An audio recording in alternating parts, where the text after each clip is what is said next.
اهلا بيكم في فيديو جديد من فيديوهاتي. انا معاكم لينا. النهارده في الفيديو هنروح فين؟ هنروح نفطر فطار مختلف جدا جدا جدا. هنروح نفطر فطار على حضارة 7000 سنة. شايفين الفيو الجميل على الاهرامات مباشرة.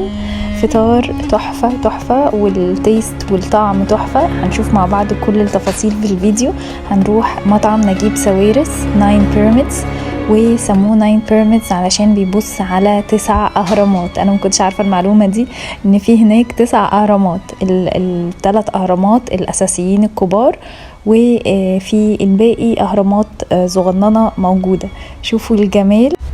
وهنكمل مع بعض الفيديو، اوريكم كل حاجه واقول لكم كل التفاصيل وبالاسعار. بس ما تنسوش قبل ما نكمل الفيديو تعملوا لي لايك للفيديو علشان تشجعوني اعمل لكم فيديوهات اكتر واكتر. ولو لسه ما اشتركتوش في القناه انزلوا دلوقتي حالا دوسوا على زرار اشتراك وفعلوا زرار الجرس اللي جنبه عشان يوصلكم كل فيديوهاتي وريفيوهاتي.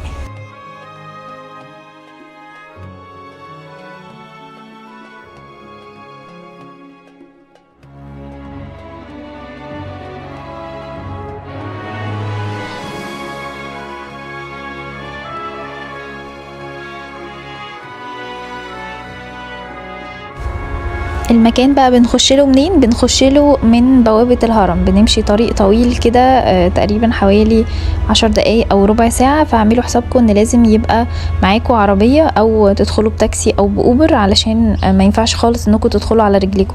الطريق طويل وفي جزء منه كده مش ممهد او زي ما يكون في مدق كده. احنا داخلين اهو على 9 بيراميدز، مطعم نجيب ساويرس اللي في الاهرامات. يعني المكان ليه بهجة وفي نفس الوقت كده غريب ان انتوا تبقوا داخلين في وسط الاهرامات وهتقعدوا وتاكلوا وتشوفوا الجمال ده. بصوا الشياكة اصلا في الديزاين وفي التصميم، ومراعين في التصميم ان ما يعملوش حاجة قد او اوفر تغطي على جمال حضارة 7000 سنة. شوفوا الجمال والشياكة. وهنكمل مع بعض كمان نشوف كل حاجة بكل التفاصيل والديتيلز. اعملوا حسابكم ان انتوا لازم قبل ما تروحوا تكونوا متصلين قبلها بيومين او 3 ايام، تكونوا حاجزين، لان في ايام بيبقى في افواج سياحيه حاجزه المطعم بالكامل. فممكن يقولوا لكم مثلا اليوم ده فول، ما ينفعش ان انتوا تيجوا. فعلشان طبعا ما تخبطوش المشوار وما تبقوش عارفين موضوع الريزرفيشن ده او الحجز وتروحوا تلاقوا ان ما ينفعش ان انتوا تقعدوا.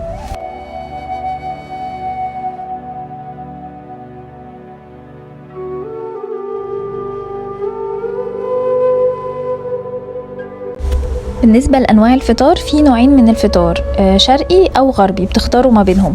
الشرقي بيكون فيه فول وطعمية وبيض وبطاطس وجبنة مش وجبنة بالطماطم وعسل أبيض وعسل أسود وطحينة، وبيبقى معاه شاي أو نسكافيه. شايفين الفيو الحلو؟ وبالنسبة للغربي بيكون فيه كرواسون كورن فليكس ومربات وأنواع جبن مشكلة وسوسيس وعيش كايزر. اما طبعا الفطار الاورينتال بيكون معاه عيش بلدي بيبقى معمول عندهم. والفطار بقى اللي هو الغربي بينزل معاه شاي او نسكافيه وزيادة عليهم عصير برتقان. ده كده الفطار النوعين، اللي هو الشرقي على الغربي. والفطار بيكفي فرد واحد، وسعر الفطار 175 جنيه، وبيتضاف عليهم خدمة وضريبة، فبيبقى في حدود 200 كده. الفطار يعتبر سعره مش قليل، بس صراحة انتوا بتدفعوا تمن القعدة والفيو والمكان الراقي.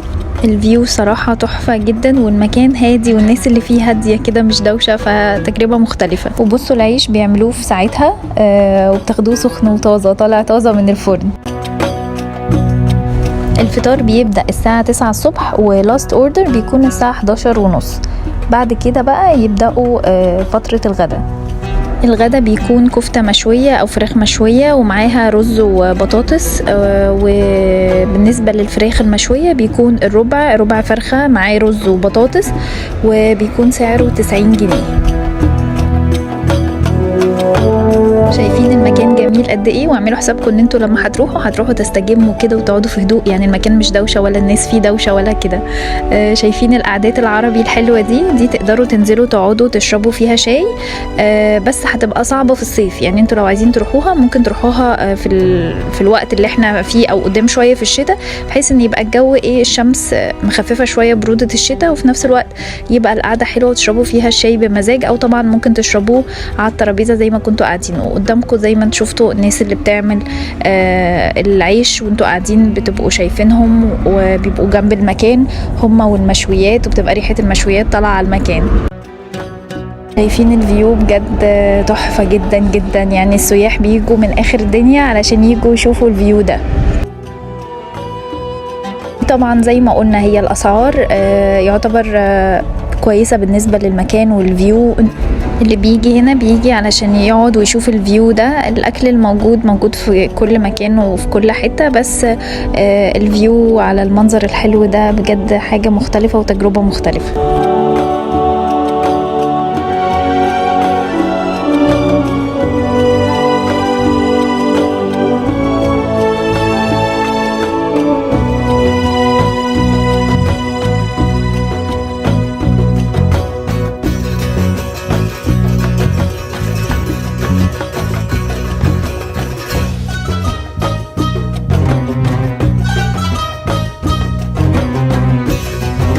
وطبعا لما تروحوا في اماكن لركن العربيات ما تقلقوش خالص من الموضوع ده، ولازم زي ما قلنا تروحوا يكون معاكم عربية. استحالة تقدروا تروحوا من غير عربية او تاكسي او اوبر، هيبقى الموضوع صعب قوي. ممكن تستغلوا الفرصة وانتوا هناك قبل ما تروحوا الناين بيراميدز او تخرجوا منه، او بعد ما تخرجوا منه انكم تركبوا جمال، تركبوا حصينة في الاهرامات، تدخلوا الهرم نفسه، وتبقى فسحة كاملة ومتكاملة.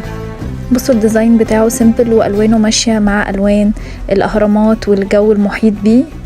عجبني قوي الديزاين. ودي حتة مكان كده علشان تقفوا وتتصوروا فيه، ودي مكان قعدات الفطار، منتهى الشياكة والجمال. الفيو بجد روعة. بس زي ما قلنا المكان عايز تروحوا كده يعني تقعدوا في هدوء واستجمام كده، مش عايز ان يبقى دوشة. وبالنسبة لطعم الأكل هو عادي زي أي فول وفلافل وفطير وعسل أبيض.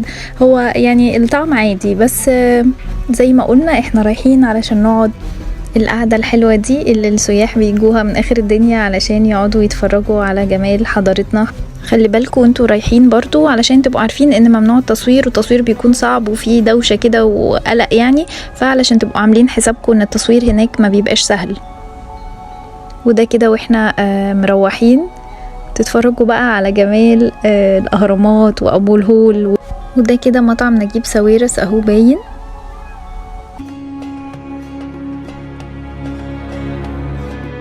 وحابه اشكركم على الكومنتس الجميله اللي كتبتوها لي على اخر فيديو بتاع مطعم ميت موت بتاع احمد فهمي.